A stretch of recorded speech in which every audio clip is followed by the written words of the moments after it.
What you should do if you've just got a shout out from someone like MrBeast and gained 2 million subscribers in a matter of days. I know this is a fantasy, a dream that everybody has, that one day some huge YouTube artist reaches out and just goes, you. It very rarely happens, let's be honest. Anytime you get some form of shout out, you never get this kind of bump. Now, in the past, there have been people like Jacksepticeye and Cinnamon Toast Ken who were lifted up by PewDiePie themselves. We've all seen it where big YouTubers bring in their friends, and then through that, they're able to grow that friend's channel immediately because by association. But I've got some advice for people like Zealous. Zealous, who won a challenge and won pretty much an audience overnight. So these are the things that you need to consider when getting a large shout out. One, the problem behind a shout out in itself compared to organic growth. Me, here, I've been on YouTube for about 8 years. I've had this YouTube channel for about 3 years, and I slowly grow and I slowly learn. Over those 8 years, I've learned how to edit a video, how to stage a video, how to talk to my audience, how to use a camera, how to color grade and edit, how to consult, how to grow organically. This lesson can be taken away from you if you go from 0 to millions. Now, I understand that Zealous already had around about 50,000 subscribers, so he may have already gone through that loop, but to dispel that illusion that all of a sudden just one shout out you could go from nobody to megastar, you'd still need to learn that aspect of recording. You'd still need to learn what a camera is, how to frame yourself. You don't want to be down here so it's hard for people to see. You don't want the microphone too close to your face or too far away or non-existent. The fundamentals would be important. You also need to understand that although they have jumped over from that other channel, they're not your audience just yet. They are being lent to you by the person that pushed them in that direction. The trust of their most loyal, active fans are going from MrBeast to Zealous. And they will possibly give Zealous a chance. But this is on borrowed time. How long can you borrow somebody's audience without converting them? You need to make sure that they are interested in you. You need to keep them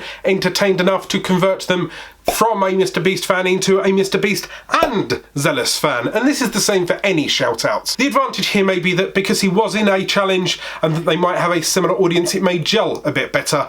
However, if I dare say I was on a MrBeast challenge and I was to win, his videos are very challenging and weirdy and giant baubles and massive Lego towers and massive explosions, and I'm much more of a teacher, really. So the audience might not gel across because I'm not wild, I'm not crazy, I'm not weird, I'm not throwing thousands of pounds at delivery people. So what you need to do is establish who you are and very quickly what you will do for this new audience for them to convert over to you as a fan of you, not just a fan because MrBeast said so, and then build upon that. So make it clear what you will give them. Are you in a similar niche to MrBeast? Are you in a similar niche to the person that's giving you a shout out? You need to establish as soon as possible within the next 2, 3, 4 weeks what they should expect from you. Is it once a week, twice a week, 3 times a week, educational, entertainment, movie reviews, knitting patterns, yoga lessons? We need to know very quickly what this channel will be about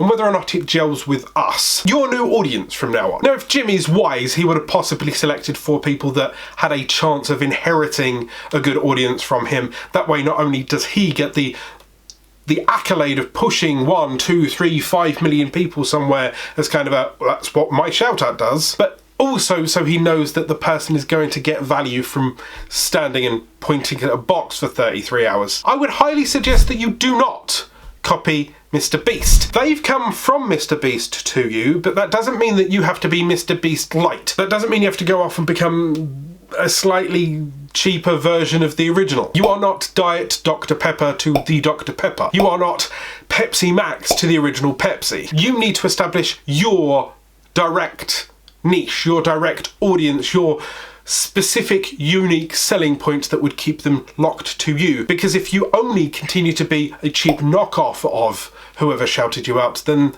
they might as well stay with the original. And the novelty of you being the guy that MrBeast shouted out will wear off in 3, 6, 12 months time. After all, Jacksepticeye got a shout out and he is his own man. Top of the morning! and Shoutouts, my name is Jacksepticeye. This is how I start vlogs now. And he did really well, and people don't continue to rubberneck because he was the guy that got a shout out from PewDiePie. However, Cinnamon Toast Ken, who was in a similar gaming niche, slowly moved away from that genre, and maybe that's what's causing his decline compared to his peak. He got all of those PewDiePie followers, they stuck with him for a year or so out of curiosity, and then, subject to life or content, staleness, or whatever it happens to be, he didn't have longevity after that curiosity period. Hey Ken, did you know your channel's dying? What? No, it's not. My daily views are doing. Ken, your channel's dying. Did you know that?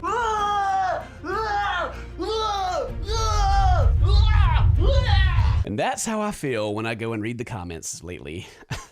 Think of this as your chance to have a TV pilot, a movie idea, and now you need to make sure that you're getting as many yeses out of those 1-2 million people as possible, because they will convert into your future growth. This is your new foundation, your new base. Understand that YouTube is still a marathon and not a sprint. You did all of that hard work to get to 50,000 subscribers, and I'm sure you was kicking and screaming and scraping and creating wonderful content. And yes, you've jumped from 50k to maybe 2 million odd subscribers, but YouTube will still be a grind. It doesn't mean that every time you upload a video from now on you will get that 5 million views like the first video he's uploaded since the MrBeast thing. The first few will get curiosity, the first few will get those jumps over, the first few MrBeast may even push out there to make sure that there's some kind of synergy, but in 3-4 months time you won't be getting 5 million views per video. So remember to plan for that future. Try and think of a long-term content plan for the next 3, 6, 12 months that you know you'll be creating content on a regular basis. This new audience, yes,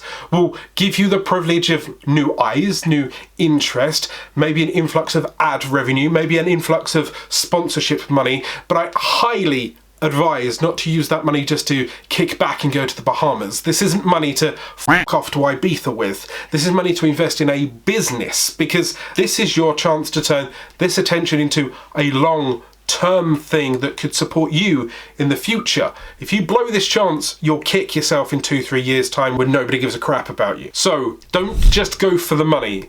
Don't go out there and steal as much as you can. Don't go out there and do live streams just for the sake of lining your pockets and building that house. Build your business first. I may be much smaller than 2 million subscribers, but I was able to go full time on the money that I made from YouTube at just 3,000 subscribers using affiliate marketing, consultation and building a brand. Now at 22,000 subscribers, I will possibly be filing a tax return for over 6 figures income this year from 0 3 years ago. So you have a chance to do this too. Now, if you want help, there's a playlist here of every way that you can make money and understand affiliate marketing and how to maximize the potential of your business on YouTube, not just lining your pocket and buying that Lambo. However, if you're not lucky enough to get a shout out by MrBeast, there is a video here on how you can beat the YouTube algorithm and maximize your growth.